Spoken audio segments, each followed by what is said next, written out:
Is anybody out there? Excellent. Hello, sir. Hello, everyone out there. My name is Gabe Mara, and welcome to the Volume 5 live reading event for the Festival Review. I'm the media editor here, and it is so wonderful to see so many of you here attending this reading. It is very exciting for all of us. Welcome the editor-in-chief of the program, who will lead the next conversations. Welcome, Neal Tucker. Thank you so much. Just want to say thank you to everyone for being here. We are so excited to be doing this. This is new for all of us in so many ways. This year has been crazy for so many reasons. It's been the year of Zoom. I feel like we're all living our lives on Zoom, so it just made sense to take our first stab at a live reading event on Zoom. It just made sense this year. So again, thank you guys so much for being here. We have a really exciting lineup. We are going to have 3 of our contributors for Volume 5, which came out at the end of October. We're going to have 3 of our contributors, 2 poets and or 2 poems rather, and 1 creative nonfiction essay. And each of them offers something really unique. They're all 3 beautiful pieces. We are so proud to have these works in our magazine, and we are so proud to have you guys with us here this evening to enjoy some literature. So without any further ado, first up, we are going to have Alani Rose Hicks-Bartlett reading 2 selections from a broader work entitled Anesthesia. Alani, the floor is all yours. Okay, thank you so much, and thanks to everyone who's out there on the internet. So this is 2 parts of my poem, Anesthesia. 1. I am angry with the woman who first fed me. The fist of grass and all these stones you stack like steeples. Worship what? I have this stomach full of worms and wounds, and all of these reeds someone once wove so lovingly, so tenderly, are now winding themselves tighter and tighter around my fists to cuff a potential rebellion or weigh me down in the darkening waters. 3. When my mother died and the lost orbit compressed and jarred all of my nerves like the explosion of an apocalyptic landscape around the edge of Earth and all the larger suns in a fantasy film, I wondered why this was the image that came floating back, the dead man's weeping wife and my friend's efficient laughter, the abandoned child found among the reeds, and the new happy home that just couldn't shake you from your first tight nest of cultivated sorrows.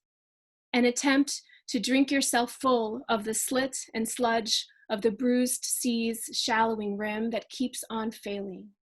The clay clogging your throat and hardening in your veins, the churning stomach pumping, and the webbing of suspended liquids somehow designed to bring you back and back and back again. Thank you. I am muted, so it might help to unmute myself. What I was saying is that I have loved this piece since I first read it when John Scher, our poetry editor, and I were going back through everything. This is one of the pieces that we just kept coming back to and just couldn't say no to. It was one of those pieces that just kept calling out to us. And one thing, it's a very evocative, it's a very moving poem. And one of the most striking aspects to me is the way that these natural images are conjured, and they're sort of piled one on the other until we, as the reader, we feel sort of the thickness of their presence and the way that the poem kind of aggregates towards its end, and the way that the narrator has these conflicted feelings, for her mother. And my question is this a theme that you find yourself returning to often, whether it's a theme of nature or the theme of natural images, and the way that nature can sort of inform our, inner struggle when it comes to family life? Yeah, thank you so much for the question. I'd say the easiest answer is yes, definitely, and emphatically so. I think I'm really interested in literature and art that kind of trace origin stories and just these narratives that construct the world as we understand it. So I was just thinking, I had a few images in my head when I started writing this poem that like I said earlier, it's part of a much longer piece that has many different parts. But I was, the baby in the reeds and those kinds of images were a lot of the ones that I kind of started with, and then the poem kind of built itself around that. I really love the Italian poet Francesco Petrarca, and he always paints in his poetry, which is medieval Italian literature. He always paints these beautiful but very desolate landscapes. He has a famous poem about wandering from mountain to mountain in the darkness, and so I just kind of think, like, what are these landscapes that anchor us or tether us to a very unstable world? Yeah, thank you. That's I completely agree, and I love. I'm always drawn to poetry. I tend to be drawn to poetry that that conflates these things, that takes nature and juxtaposes it with something that may or may not be a sort of, for lack of a better term, for a natural joining, and the way that you've taken it and interwoven it the way you did in the poem it's really striking. Thank you so much. It's really wonderful. Thank you so much. Next up, we have Matthew Babcock reading his piece, The Wild Swans at Camas, another piece that actually incorporates nature and family. Matt, whenever you're ready, you can take it away. My name is Matt Babcock, Eastern Idaho, Rexburg, Idaho. This is my poem, The Wild Swans at Camas, from Festival Review number 5. So get your issue. The Wild Swans at Camas. Bright spikes of metal fringe the top of informational panels at the bird refuge where we escape, like water unchanneled. Older children gone, the starved land burning, and we keep returning. To identify brings double pleasure. Knowing the other reveals your breed, the northern harrier for the brooding mother, the sleek two-stepping tuxedoed coot for the lover's recruit. But the type of swan we learn days later with more research, no bulky mute, no statuesque trumpeter, but the tundra, laurel patch of gold streaming like a war paint smear or big yellow tear. This natural delay against sureness, this reciprocal force that festoons us in definite colors and patterns at first, then next season in camouflage of white, is always right.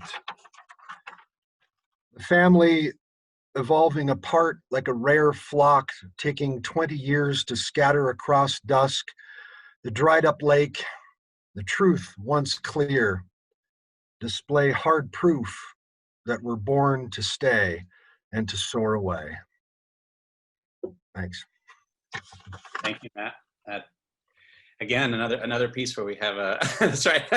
Thank you. Thank you for the plug. That's right, there it is.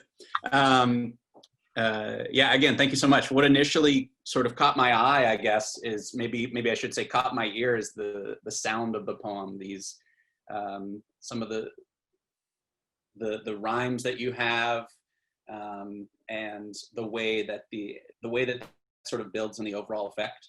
And one of the things that I love is that we're sort of, pun intended here, I guess we're taken under your wing to experience something that feels, to me as a reader, feels very natural to you as a writer. This experience that you're there, something that you say, we continue to go back. Within this naturalness, to me, I found a sort of peculiarity, a response that really struck me, and it continues to strike me every time that I reread your piece, is knowing the other reveals your breed. I keep coming back to every time I read the poem. And so I guess my question then is, would you mind maybe walking us through that particular moment, especially in light of some of the social unrest we're experiencing in this country right now, and what that means to you? Yeah, no, that's a good question. This really is kind of, I wrote this because it was the result of a ritualistic trip out to this bird refuge that my wife and kids have done for 20 years. And we really just go out there to relax and be away and be in nature. And we always take our binoculars. And so it's just kind of funny how in your efforts to observe nature, somehow you're mirrored in what you see. You know, my wife is actually, she's the brooding mother in the poem, because she was talking about how sad she was that all her kids were growing up and leaving. And so, you know, the migratory nature of these wild birds, it's hard not to see yourself in something different. You know, I think that's a good thing to a certain extent. It kind of inspires you to be a little more introspective and, you know, more contemplative, less reactionary, I suppose. Yeah, I guess my follow-up question then would be, as you go back, because that was the feeling I got, was that this was a trip you've taken many times. Yeah. That was the sense I got from the poem. And every time you go back, do you see a different part of yourself reflected in the animals, or do you tend to see a recurring theme, maybe? Yeah, no, yeah. I mean, like I said, we've done this for a couple decades, and I think that things change over time. This time, when we started going, it was just fun, and our kids were little, and now it's this poem is kind of modeled on the Yeats poem, "The Wild Swans at Cool," Mm-hmm. where Yeats goes back and he sort of sees this ritual return as kind of a way to reflect his understanding of his own mortality. And I think that's the way we felt. We'd done this for so long, and that we realized that while this wasn't changing, we were changing, you know, and Yeah. getting older than we like to admit. Of course. That reminds me of a lyric from a song. I watched the flower as it was wilting, and I was embarrassed by its honesty. There's something about the way that we see nature, and it's the way it embodies its sort of organic, natural self, and then that's reflected on us, and we sort of wonder how to find ourselves within this broader, complex, conscious world. Yeah. So awesome, Matt. Thank you so much. I really appreciate that. Thanks, Neal. Thank you. So finally, last but most certainly not least, we have a performative reading by Catherine Evleshin from her essay, El Dia de los Muertos, Then and Now. Catherine, whenever you're ready. Okay. Okay. The title of my piece is El Dia de los Muertos, Then and Now. This piece came out in the Festival Review on October 26th, which was before El Dia de los Muertos, and also before the election, which thrust Phoenix in a national spotlight. After setting the scene in the cemetery, the old cemetery in Phoenix, I then described what I had seen 3 decades earlier. When twilight gave way to starlit night, the Pascola dancers in their tall headdresses danced into the open cemetery. The scholars of dance culture among us hurried to gain a front row position. Boys and men, aged 10 to 60, dressed in loincloths and medieval capes, rattles in hand, moved in 2 synchronized files, accompanied by a single drumbeat. Rattles in hand. They chanted in Mayo and other indigenous languages, repeating hops and turns in subtle variations. The sequences wore on for mesmerizing hours, the purpose not to entertain, but to focus the collective consciousness. When I looked away from the dancers, I see children playing hide and seek in the deep shadows behind the tombstones. The Pascola dancers made their exit, and the riveting Yaqui Deer dance took center stage. One at a time, a man or a boy mimed the hunted animal, horns strapped to his head, the end a dramatic and protracted death.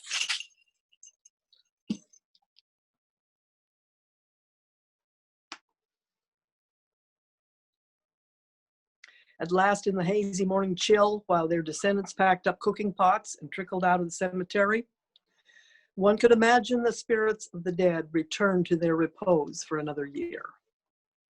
Now the end of the story. What I guessed might happen this year in 2020. Unable to go, of course, because of the pandemic.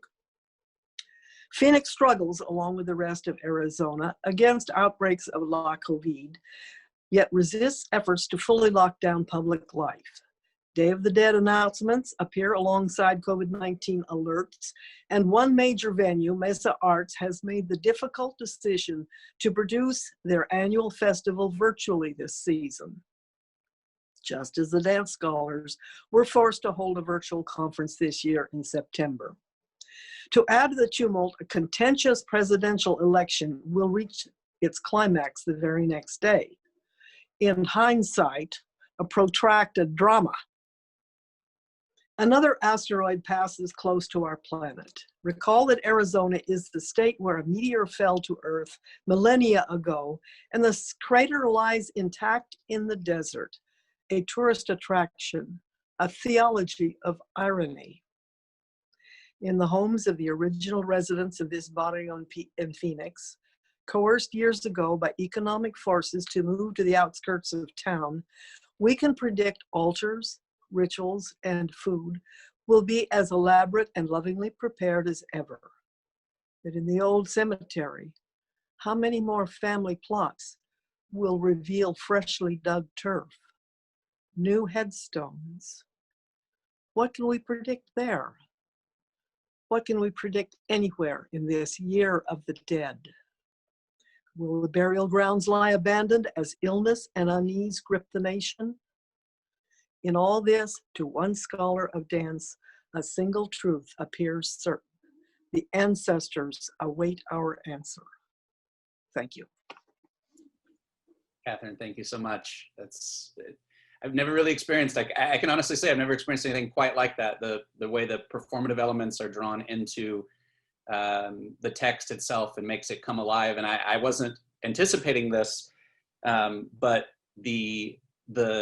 once the sound is no longer there, it's sort of its own presence. The silence becomes its own entity, which then also sort of complements the text in a counterintuitive way. But I found that really affecting from myself.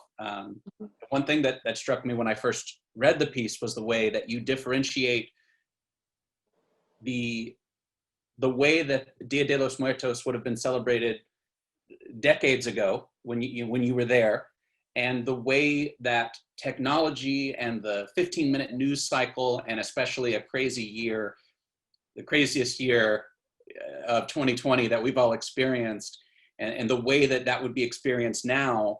And one thing that you write early on is, we ethnographers and anthropologists plan to spend the night at the cemetery in the last decade before cell phone cameras might have interfered with the sacred intent of this day.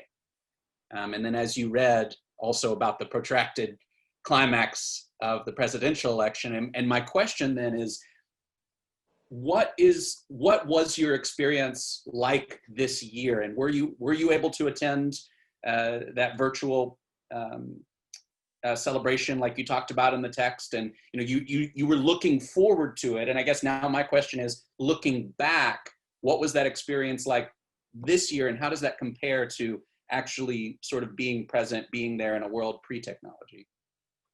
I didn't attend the virtual event this year. What I saw online was so changed, and oh, how do I say it? They are including many other elements, and this was what they intended to do. Now, what they actually did online, I don't know, because as a matter of fact, I attended the event at Milagro, which is the Latino theater here in Portland, where I do work and all. And so every year we do something. And so this year they did something online as well. And it was the same strangeness of having to communicate, you know, in this way. And it misses so much, you know, because especially with the dead, and that's the whole point of El Dia de los Muertos, is to have the living come together to celebrate the dead, and then but also to celebrate that they are alive. And now it's sort of like we're all just little pictures on a screen, and I can't get used, you know, I will get used to it, obviously, right. But I haven't yet. No, maybe nobody has. No, nobody truly has. No, I agree. I think there's something profoundly alienating about only being able to connect via the screen, you know, and especially something as personal, something as intimate as being present with our family members and with our family members that have passed on. You know, there's almost nothing more intimate than that, than trying to connect with each other in that sort of raw way. And because of the alienating effect of the screen, it's almost impossible to recreate that in a way that feels anywhere close to as genuine or as intimate, right, as it would be if we were in person. So I was curious what that experience has been like, you know, sort of for you, in your experience of both this day, but also in your wider study of dance as an art form as well. So, well, of course, I've been involved in so many of the arts, and they, of course, are very personal. I don't have any quarrel with technological stuff. And as a matter of fact, I was one of the first that started to do video dance back in the day when we had 70 pounds of heavy equipment to lug around. So I've always been, I don't have any prejudice against video, but there are certain kinds of things. An example that relates to Dia de los Muertos is that on when people get together to do this, one of the events the rituals that they do is to somebody calls out the name of a dead person, and the whole crowd says, "Que viva Jose," and then they say, "Que viva Catalina," whatever, you know, and that is when to have all the people say, yes, this person lives. This person lives because we are celebrating them. It's really powerful. That was attempted to be done by Milagro the other day in the Dia de los Muertos celebration, but it was very strange, you know, because it's not the same as a whole room of real live people with all their wine cups and, you know, all that stuff. Right. And you know, and a living altar there and everything. So it's really difficult. In other words, I think that as Luis Valdez, who was there, he's a very famous theater person in the Chicano theater. And if you saw, he was Mr. Zoot Suit, you know. Oh, right. That play, you know, he did a lot of stuff. That was on. He was Chicano Campesino in California, in the Central Valley. Okay. So anyway, now I forgot what I was telling. I was relating that he was saying that he says we're going to evolve how to do this, and there's tremendous advantages because we can be here in Idaho, and the other day somebody was in Vermont and all this, because money always it counts in the arts, of course, and to be able to do something so with much less expense is definitely a plus. Right, absolutely.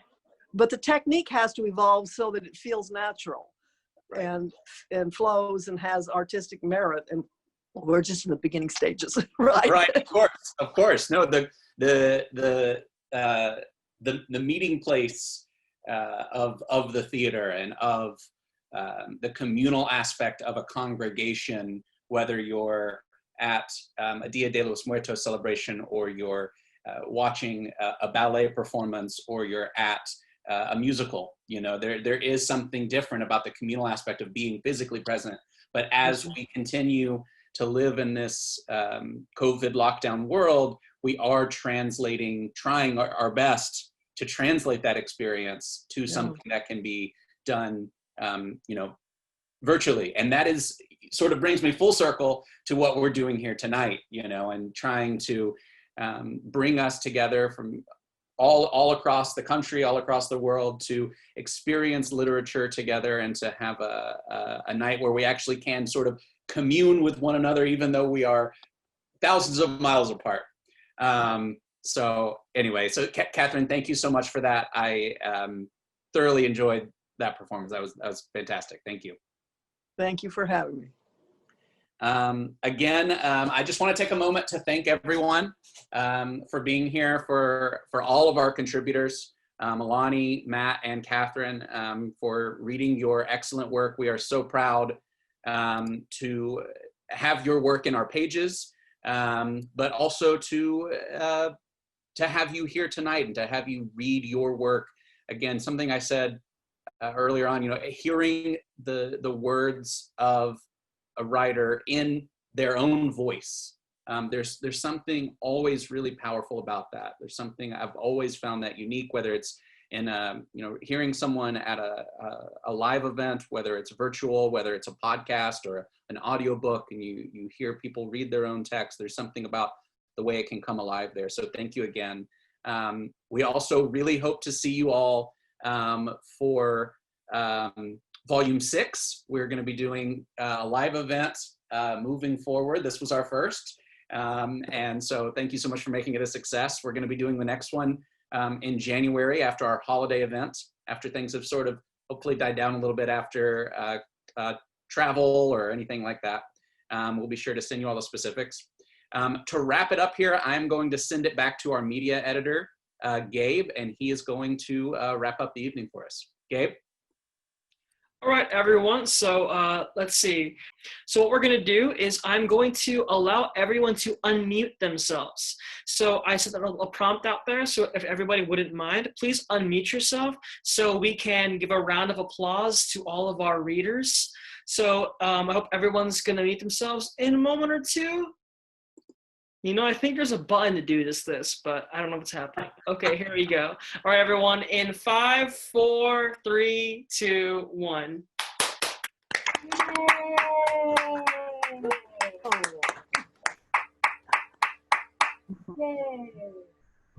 All right, everyone. So thank you again very much for attending. This is a wonderful evening. The attendance was really, really wonderful. So glad to have all of you. So yeah, please make sure to check out Volume 5 of the Festival Review. It is out right now. And tell all your friends, tell people to submit, and we will see you all in January. So have a great night, everybody.